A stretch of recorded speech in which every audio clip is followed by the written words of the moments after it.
Hello and welcome. Good evening. My name is Alex and it's time to take a look at the Gameweek 32 and obviously select a team for Gameweek 33. I'm gonna be giving you my ideas on the transfers. Obviously, after taking a look at my mini leagues, I felt like they all are infested by the FPL Harry, FPL Raptor copycats. And if I really want to propel my rank, and that's how I'm actually achieving that probably, obviously thanks to assistant manager in particular, but realistically I have some differentials in my team. I think that there are some traps, and many people are considering to double up on, triple up on Man City players, on Arsenal players, on Villa players, and on Crystal Palace players. And I believe that this is essential. Some people even play free hit in this game week just to have 11 double game week players. I think this is a trap, and realistically, I was also a little bit carried away with this Crystal Palace narrative, and I bought 2 players for this game weeks. Munoz got me some points, but -1 after playing 2 games is unacceptable, and he is not playing easy games either in the next 2 game weeks. So for me, whilst many people are convincing you to get Munoz, whatever it takes, triple up on essential Crystal Palace players, get essential Aston Villa players, you need to get them in your team. For me, I feel like it is great time to get rid of these players just because I'm not playing my free hit in the next game week and I want to use my free hit later as a differential. Look, it all can obviously be absolute mayhem and carnage for me later down the line, but I'm doing all right. I was like 250,000 rank before, now 90,000. It's a little bit of progress here. Obviously, I'm playing my assistant manager, and I'm gonna be changing it probably to Arteta because I will not have any Arsenal coverage, and the player will, the manager will disappear, unlike a player. So I'm not planning to get a player necessarily, and the transfer that I will probably make is going to be Munoz, who is playing 2 game week fixtures on paper, which I believe is a trap. He will probably concede to Bournemouth, and he will most likely concede to Arsenal because that's an away fixture. And the outcome, like, look, he was attacking for the games against Newcastle, but it could be reactionary, yes. But Mateta being benched as well is very, I mean, I don't like it. He's being benched early. Feels like he didn't really find the rhythm yet. I feel sorry about the injury, of course, but realistically, I want Mateta to be firing and scoring goals, and they played not easy fixtures, but they neither play easy fixtures. Bournemouth are obviously a team that can concede a few goals, and like, look, I may as well end up playing Mateta, but I'm not proud about that selection. I'm not proud about like following suit and listening to people and giving into this like peer pressure or like pressure from the effective ownership where I brought Crystal Palace players. It's a mistake, and I'm gonna be correcting that. So for the matches, of course, let's take a look at the games. This is the first warning, red flag for Crystal Palace, where they scored 2 goals. Yes, they scored 2 goals against Man City, but then it's Kevin De Bruyne who is actually orchestrating a comeback, a monumental comeback, and Crystal Palace conceding 5 goals. Yes, they didn't have Gay, I think, because he was suspended for that game. It was a disaster class. It was so easy to score, and it felt like their 18-yard box was occupied all the time. They created chances out of nothing, and they scored like, yeah, I mean, Man City created a lot of chances. Getting Kevin De Bruyne as a differential, if I had more than just 2 transfers, because one of my transfer will be assistant manager from How to probably Pep, or like I cannot get Pep and Kevin De Bruyne at the same time, but it's probably gonna be Arteta. I would be getting De Bruyne as a differential, but that would be a -4. And then, if I'm not playing free hit, I'm going to be showing you my team.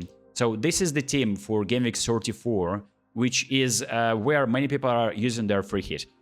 I feel like I'm going to be wasting my free hit there if I were to use a free hit. I hope that Aina is recovering, and if he does, all I need to do is just get rid of Munoz right now, and I can easily field 11. And I want to get rid of Minte for someone like Mbumo. So these are my transfers. I don't want to get Saka because he's not playing in 34, and I want to use my free hit later as a differential. There is going to be a few doubles, apparently, right? According to Ben Krelling's planner, in 36, or it's going to be probably a blank then in 37 or something. So these 2 game weeks will be difficult to navigate. And I feel like if I use a free hit later, given that I can almost field a decent 11, right? Maybe I'll take a -4 here. I think it's going to be a crazy differential move. I mean, you don't have to. Many people have triple Arsenal or double Arsenal already. They will be getting Saka most likely. yeah, it's gonna be difficult to fill the 11. It's nice to use a free hit in this game week. I just got rid of Arsenal assets because they were conceding in every game, and they only kept a clean sheet against Chelsea. So Net obviously maybe a Wolves goalkeeper conceded 2 goals to Tottenham as well. At the same time, I got Ait Nouri instead of Saliba, right? So who doesn't pose any goal scoring threat, and Ait Nouri got me 14 points. So this is the part of the season when I think you need to think about being a little bit different. Obviously, don't go rogue differentials for the sake of it, but I'm just looking at these fixtures and I look at Newcastle charge to the UCL football, and they want to get the top 4, top 5, whatever spot that gives them European football next season. They played so convincingly against Forest, so I have that game over here. So they another 5-0 against Forest, and if I were to pick a player, obviously Kevin De Bruyne would be a nice pick from Man City. If you already have Guardiola and Marmoush, but you need to take into consideration that he's not playing in 34. I'm reluctant to pick him. And there in Newcastle side, you have Trippier with the assist. Absolute legends, man. Expected goals plus assists 0.05. And that's why? Because Murphy took an absolutely crazy mental shot from like almost 5 degrees angle on the edge of 18-yard box and scored. And I would say it's a lot of, like, I would expect Henderson to say that. But that was so neat. It felt like it was a video game, man. And Murphy is on fire. I had a hunch to captain Murphy. I obviously wanted to captain Salah as well as a differential. But Murphy, man, he should be my captain last 2 game weeks. And I would be like top 20,000, I think. Because everyone was captain Isak all this time. Isak delivered a goal over here. Not too shabby. And Harry Barnes as well. Could be your 3rd Newcastle player. It could be Isak, Barnes and Murphy. Or you can bet on their defenders. So it's either Livramento, I think, or Trippier. Just expecting like maybe chasing points a little bit in a way. I would be getting rid of Mateta, and if I am forced to play him, I would be still playing him. It's 2 fixtures at the end of the day. I think there's double game weekers are overrated. I mean, famous last words. Maybe they'll start storing points now that I'm getting rid of them. But I feel like we need to react faster, and I think reacting fast in this game sometimes can be beneficial. Obviously, it could be a little bit knee-jerky. And Munoz as well. He had 1 shot. Expected goals and assists actually generated more than Trippier. It just on paper, like, you can say that they deserved a goal or 2. But I watched that game and I felt like, obviously, Eze took a penalty, man. Eze absolute... I mean, he stole that penalty from Mateta, right? Mateta usually is taking penalty in that team. Obviously, Eze is second taker. And then he just ruined that with just like some weak run-up, and he just took it like a pass into, like, down the middle, and it was so easily read by Pope. And obviously, it's good because I didn't have Eze, and if he scored a penalty, I mean, probably the outcome of my week wouldn't be so impressive. Although Eze was a little bit of differential, not a lot of people have him. So for me, tripling up on Newcastle, not the worst idea because they play in 34, but I think another team that many people are tripling up or trying to get some players from, and I'm actually considering this not the worst idea myself. Like, look, these players played very difficult game against PSG. They won it as well. They didn't score enough goals or conceded 1 more goal than they should have in order to, like, at least take this game to extra time. It was a very fun game to watch, and I felt like Rashford has found his mojo again, and is just a very interesting point as well. So if you want to have a differential in your team from Villa, it could be Marcus Rashford. Most people will have Rodgers. The question is, like, how many games will both of them play in this double game week? So there is a double for Crystal Palace, Bournemouth, Arsenal already. Like, I feel like this is there is no need to get any of these players for me, for my liking. They can still score goals. I already have 2. I want to get rid of Munoz. Man City play Everton, who are notorious for keeping clean sheets and being very good, especially at home. Away play Villa at home. Villa away play also decent. So it could pose a difficult task for Man City to score many goals, so that, like, your differential from Man City is scoring goals. Although, like, I already have Marmoush, I think that's enough for me. And then Aston Villa.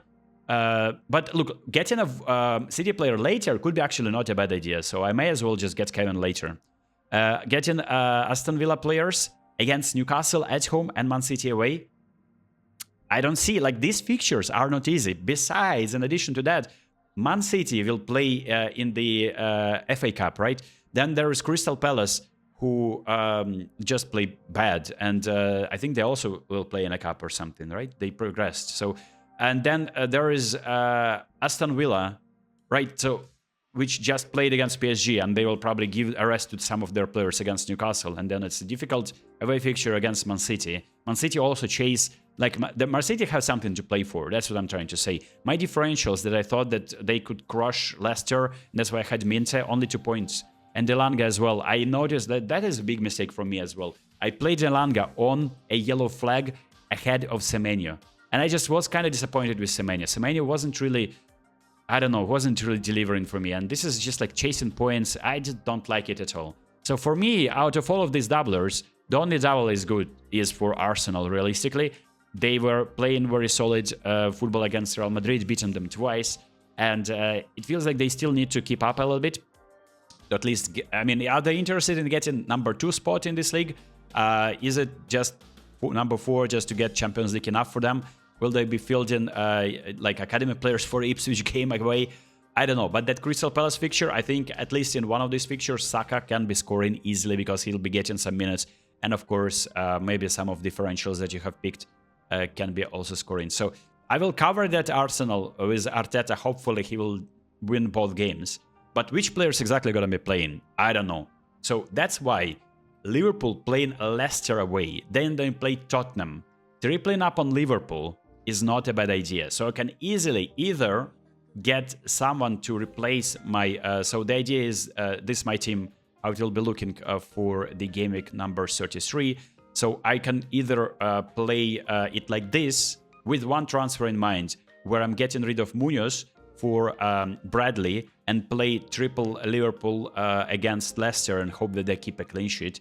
And 1 clean sheet plus bonus points is already more than Munoz can earn in 2 game weeks. We already know that. Munoz can score an odd goal, but that only happened once for me, so the next game week he received -1. That can easily happen in this game week too. So could be New Jerky, could be Reactionary. This would be my team then, most likely Captain Marmouche. But if you want to see how my team will look, I will be making transfers closer to deadline, because I want to see maybe some early team news or maybe some other like news will appear, pop up. But yeah, I hope you enjoyed this video. I hope it helped you decide how to go on, proceed, because in my mini league, it's so difficult to move because everyone is copying this creator team that have triple Villa players, triple Arsenal, triple Crystal Palace. And for me, I feel like this is the time to play different and actually plan ahead and save your free hit if you still have it and it's not a big deal for you to field 11 in 34. Hope you enjoyed this one. I'll see you next time.